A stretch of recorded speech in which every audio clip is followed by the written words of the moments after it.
Coming up on Indians Tonight, a wild sports weekend. The Indians dropping a series to the Minnesota Twins, but Terry Francona's club is right in the mix near the top of the Central Division. Zach Meisel from The Athletic stops by to talk some baseball. At certain points, this team looks like it has the makings of a contender. What a week for Cleveland State. The university signing head men's basketball coach Dennis Gates to a much-deserved contract extension after a magical run to the NCAA tournament. I truly believe the city of Cleveland is an unbelievable sports town. And history at the PGA Championship. Indians Tonight starts now.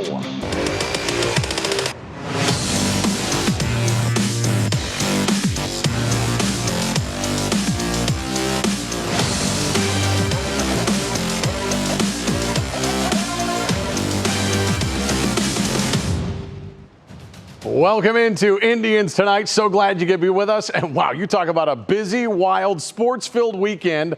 This was it. Let's start with the Cleveland Indians. They hosted the Minnesota Twins for a weekend series at Progressive Field. Our game of the day brought to you by Brunswick Auto Mart. Car buying made truly simple. A back-and-forth affair. The Indians tied it in the ninth at 5-5, but we go to extra innings. And this is Twins outfielder Kyle Garlick going deep off of James Karinchak. A go-ahead 3-run blast. It proved to be the game winner. The Twins a winner, 8-5. They take the series. After the game, Terry Francona asked about Karinchak giving it up. When anytime you start with a runner on second, you're kind of pitching with traffic that he didn't produce. And normally, even when he's got the deep counts, he's found a way to get out of it. Today, it didn't work. I mean, the kid's human, and I mean, I think that was the fourth or fifth hit he's given up of the year. I mean, it's pretty amazing. So here's a look at your updated AL Central standings. Send a thank you card to the New York Yankees. They swept the Chicago White Sox this weekend, so the Tribe's still only a game and a half back in the division. It should be a fun race. Well, I'm not quite sure what to make of what happened to Zach Plesac today. I mean, he was lights out for the first 3 innings. Then the fourth rolled around and it got ugly. In fact, he didn't even make it out of the fourth frame. Gave up a 5 spot. Here's Plesac after a tough outing. I felt good the first 3 innings. I mean, I felt like I was in a good groove. My pitches were working. I was executing the fastball. Yeah, I mean, felt good. Energy was there. Fourth inning just kind of got away. Well, this was really neat to see today. Owen Miller getting the call up to the big leagues for the first time in his career. Our play of the day brought to you by Union Home Mortgage. We'll put a positive spin on today's Indians game. Finally got to see Owen Miller. He had been red hot down at AAA Columbus. It was only a matter of time before he was going to try and help the Indians. And it's obviously something that he will forever cherish. He tells the story of how he found out he was getting called up. We finished our game yesterday, and I was in Toledo, and our manager, Andy Tracy, brought me in and was like, hey, you feel comfortable playing left field? Because I played left the night before. And I was like, yeah, I feel pretty comfortable. And then he was like, what about first base? Because I played first base yesterday. And I was like, yeah, that's going pretty good. And then he's like, all right, well, you want to DH tomorrow to give your legs a rest? And I was like, yeah, that'd be good. And then he's like, in Cleveland? And I was like, what? And he's like, hey, you're going to the big leagues, man. So, yeah, it was something I've always dreamed of. Well, it is always fun to talk Tribe with Zach Meisel from The Athletic, covers the Indians. And, Zach, let's start right there. Today, we got a chance to see Owen Miller make his big league debut. I know these stories always have to be fun to cover. You had a chance to talk with him today. Just what was this all like? I know his family was here. Just seeing him out there today make his big league debut. Well, it was a big moment for the Miller family because Owen's younger brother Noah was supposed to, he did graduate from high school, but he and his parents ended up coming to Cleveland instead of attending the graduation because it was a big day for Owen. And it's a big day that I think a lot of Indians fans have been waiting for weeks. And it's something that I think became something that we thought would happen when we saw this kid in spring training, because only one player on the team had more hits in Arizona than he did. And he carried that over to the alternate site to the start of the AAA season where he had 20 hits in his first 40 at-bats. So when you do that, it's like, what more can you accomplish in the minor leagues? It's time to get the kid up here and see what he can do. So he's not going to be some savior for the offense, but his profile fits what they need. A guy who makes a lot of contact, hits a lot of line drives, so he can hit for a high average, and it doesn't matter where he ends up playing. They need hitters. Well, Zach, the reason Miller got called up, I know he was tearing the cover off the ball at AAA Columbus, but it was probably accelerated by the fact that Franmil Reyes gets hurt yesterday. This doesn't seem too good. Yeah, about 5 to 7 weeks for an oblique strain, which you could tell the instant he made contact in the 6th inning on Saturday. He kind of shouted in agony as he fouled a pitch off, and then started kind of flexing his arm a little bit and stretching his side. And that's one of those injuries that you feel it everything you do. If you're tying your shoes, if you're getting out of bed in the morning, and certainly if you swing a bat. So this team is going to lose really one of only 2 guys who have been potent threats all season. Jose Ramirez, the other. And that's difficult. His absence is going to be felt in the middle of that order. Zach, what do you make of this team? I mean, they're 44 games in. They're 24-20. They're only a game and a half out of first place in the Central Division. The New York Yankees did them a favor this weekend, sweeping the White Sox. But just, it doesn't feel like the numbers add up with this club. Like, they shouldn't be near a first place team, yet here they are, and we're getting into June now. Just where do you stand with this group? It's that game was a microcosm of their season, which is at certain points, this team looks like it has the makings of a contender, and they have certain pieces in the lineup who can contribute, and they have the pitching, especially in the bullpen. And then in other instances, they look like a team that just can't get out of its own way. And I think that comes with inexperience and with youth. They have the youngest roster in baseball. So this is going to happen. They have a lot of guys who haven't played a full season before, haven't had a lot of pressure every time they step into the batter's box or onto the mound. So they need consistency, or maybe more specifically, they need to find guys who can be consistent. And because you're not going to get it from 26 players, especially when so many of them are 24, 25 years old. Zach, listen, really appreciate the time. We'll give you a follow on Twitter at Zach Meisel. We will check you out at The Athletic, and we'll talk to you soon. Hey, I know you appreciated that home run by Garlic on Minnesota because it's Sunday, and in the Camino household, there's lots of garlic in play. I used that line on our 6 o'clock news earlier tonight. I'm glad you brought that up.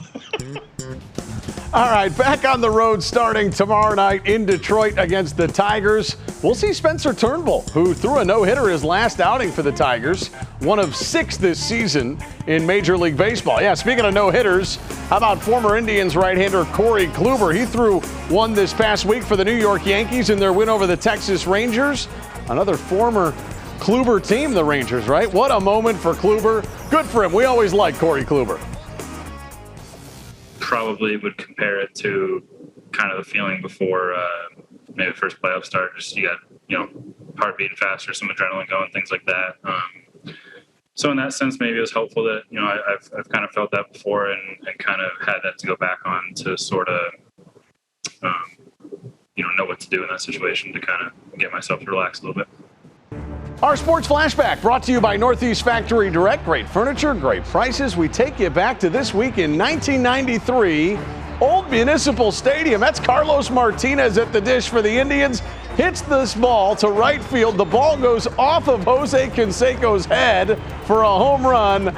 I don't think Canseco will ever live that down, and we will never forget it. All right, coming up, Dennis Gates is going to be staying in Cleveland a little while longer. We go one-on-one with the Vikings head coach about his contract extension next. Plus, history at this weekend's PGA Championship. Phil Mickelson accomplishing something never done before this weekend in his play down at Kiowa Island for the PGA Championship. It's all coming up.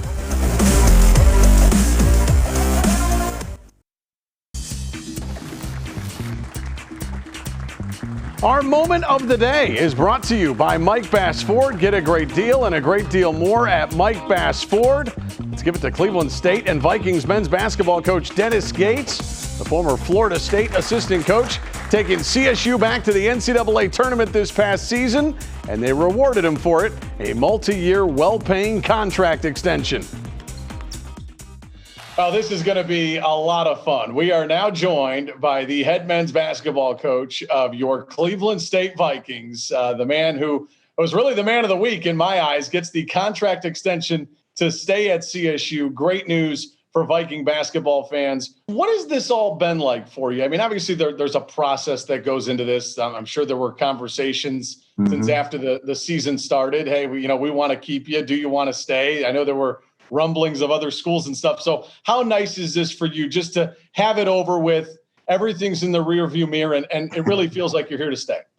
Hey, I'll tell you one thing. It was a wild ride because if it was up to Twitter, Instagram, and social media, it was U-Haul in front of my home, right here in Cleveland Heights. But it's part of the process. I think we're in a transitional profession, one that unfortunately on the other end have coaches being fired, and on the opposite have coaches being extended. I'm humbled that President Sands and Scott Garrett and our board of trustees feel so delightful of what we've been able to accomplish in this short period. I feel like you've turned this program around in record time. I mean, be honest with us. When you did this and when you took this job, and you got the job late when you came over from Florida State on Leonard Hamilton's staff, when you made this move, was this what you had envisioned, and was this what you envisioned this quickly? Well, I've definitely been taught to believe in myself. Without that, coaches and young people, meaning our student athletes, have nothing to look toward. And if we speak it, we can become it. If we do the necessary actions each and every day consistently, we can become it. It gives us a better chance to achieve those goals. And it was simply each and every action that we have is to cut down nets, hold up trophies, and climb ladders and raise banners. Coach, I remember a conversation I had with Gary Waters when he first took the job at Cleveland State. Yeah. He had said to me, Nick, I feel like this is a sleeping giant. Do you share those same feelings? I truly believe the city of Cleveland is a unbelievable sports town with the Cavs, the Indians, and our Browns. Those same fans are right in a circle mile radius of each other. And why wouldn't we be in that same radius? Because we are. And our environment should replicate those environments. And I truly believe our students, our alumni were invigorated with what our success was last season. And they are looking to get through these doors to really see what was going on. And our guys are playing hard. They're playing their behinds off and they're leaving it all out on the court. Hey, I can't wait to see you at the Wolstein Center next season, finally. No, I appreciate you having me on. Thank you, as always. Go Vikes. Well, thanks so much to Coach Gates. Let's hit the links now. How about Phil Mickelson making history today on Kiowa Island for the PGA Championship, the oldest player to ever win a major on the tour. Phil Mickelson, now 50 years old.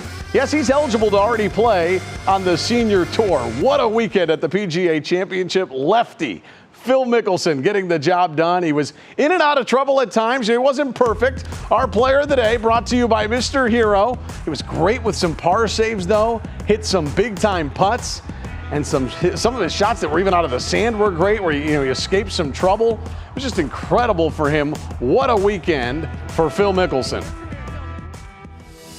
It's very possible that this is the last tournament I ever win. Like, if I'm being realistic, but it's also very possible that I may have had a little bit of a breakthrough in some of my focus, and maybe I go on a little bit of a run. I don't know. Hey, even Tiger Woods, Phil's longtime foe on the course, congratulated Lefty. Tiger tweeting, truly inspirational to see Phil do it again at the age of 50. All right, coming up, find out who's planning to join Jarvis Landry at his celebrity softball game. You won't want to miss this list. We'll hear from the Browns wideout next.